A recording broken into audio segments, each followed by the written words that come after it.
继续救援。车主来找我，让我去他家看一下三轮。故障就是全车不通电。车主表示把保险去了，直接也是没有电。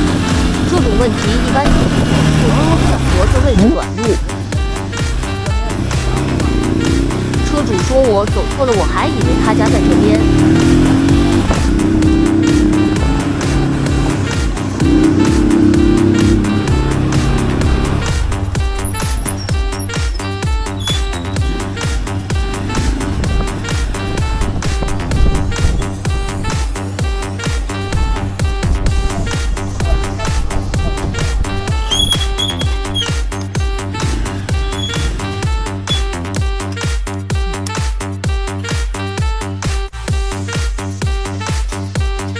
电瓶电压正常，给它短接一下试试。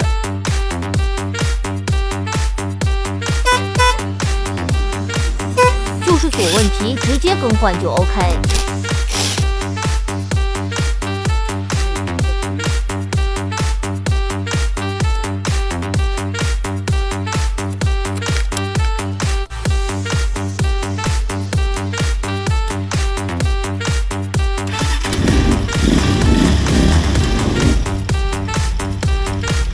锁一更换，所有问题解决。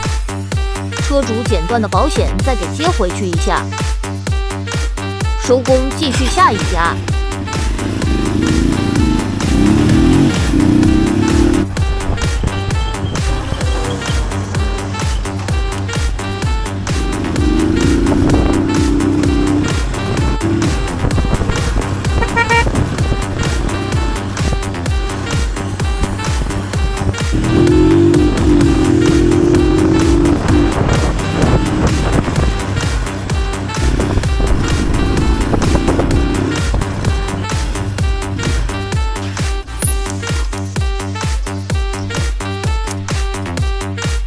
没些，其实没些可能是。这家呢是轮胎被扎了。